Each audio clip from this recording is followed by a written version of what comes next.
You've probably started something new in your life, whether it's a habit, a project, or a goal, only to feel like it's not working, so you end up giving up. The reality is that if you're being intentional with your time, you're actually making progress, but you just can't see it yet. And this is the mistake that most people make, and they end up giving up on their goals. So what if that very frustration is actually a sign that you're making progress? The first few weeks or even the first few months of starting something new can feel very slow and frustrating. And today I'm going to show you why that is and how you can keep going. So subscribe so you don't miss future videos. Let's dive right in. Why the first few weeks or months of starting something new feels like a failure, but when in reality, it might not be a failure. That's primarily because people expect results quickly. In the beginning, progress is going to be slow.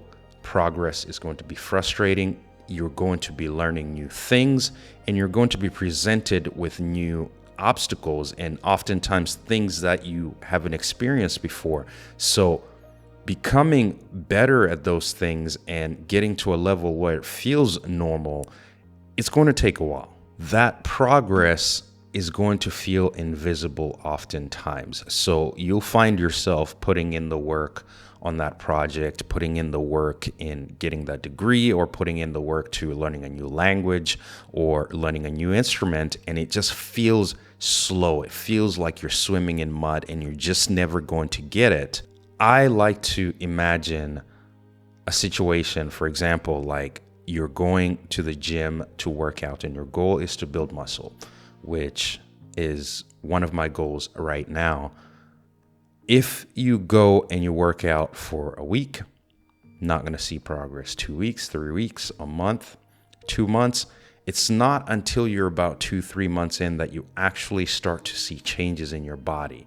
Before that, it feels like you're just putting your body through hell and you're just breaking yourself down and feeling sore and feeling tired without actually getting benefit out of it.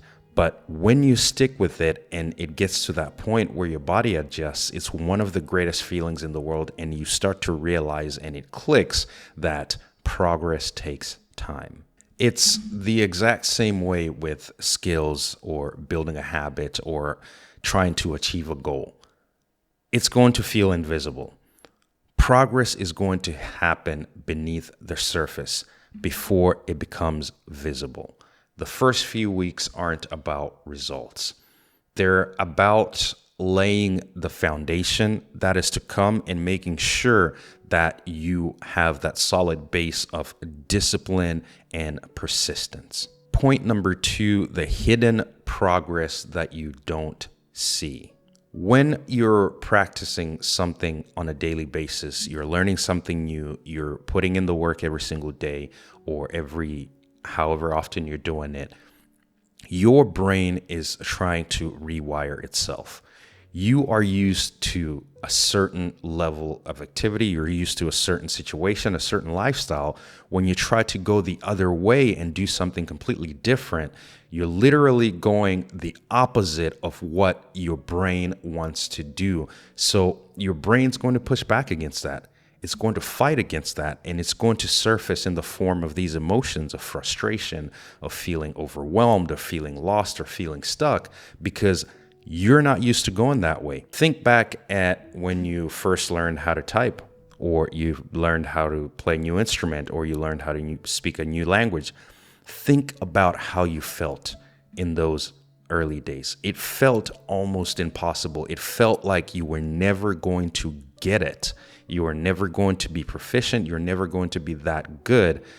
But after putting in months and years of work, it almost becomes second nature. Typing on a keyboard for a lot of us becomes second nature. Speaking a different language will end up becoming second nature if you do it right. And the same thing with playing an instrument. So at first, it's going to be awkward and frustrating, but over time, it gets better and it eventually becomes second nature.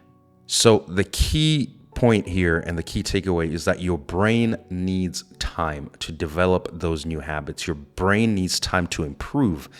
If you don't give your brain that runway to readjust and for your brain to say, this is what we do now, this is who we are now, you're going to end up quitting too soon and going right back to where you were before you started pursuing this goal of yours. So it's important to give your brain enough time, to give your brain enough runway to fully adjust and to really start to dip into that new gear. So this led me to ask a question.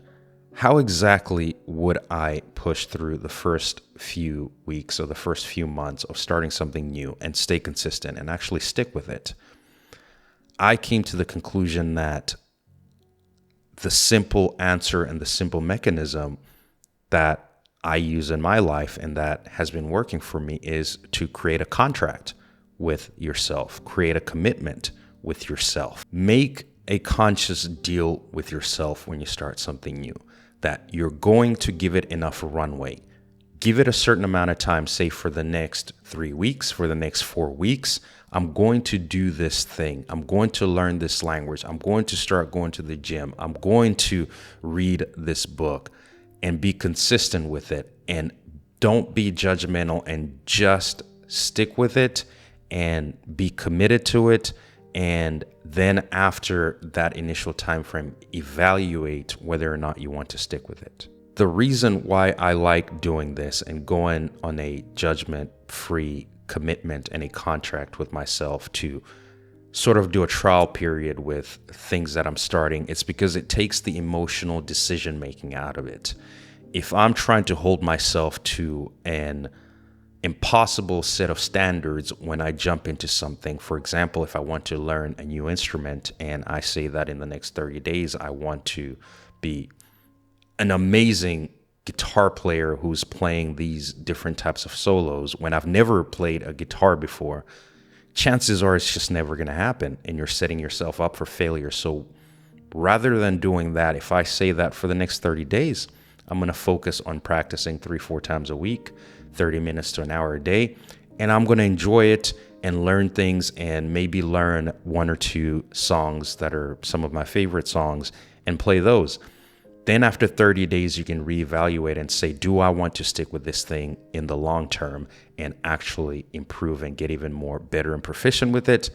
I found that to be an easier lift and an easier way to actually stick to things and commit to it. So remember that progress takes time. Remember to keep it simple and remember to make a commitment with yourself. Make a contract with yourself that you're going to stick to this thing for X number of days. And then after those days, that's when you can put emotion into it and evaluate whether or not you're going to stick with it or you're going to toss it aside. If you've ever felt stuck, you need to see this. Most people quit because they fail to realize the hardest part of growth is the part that nobody actually talks about. And I dive into those parts in this video right here, so check that out.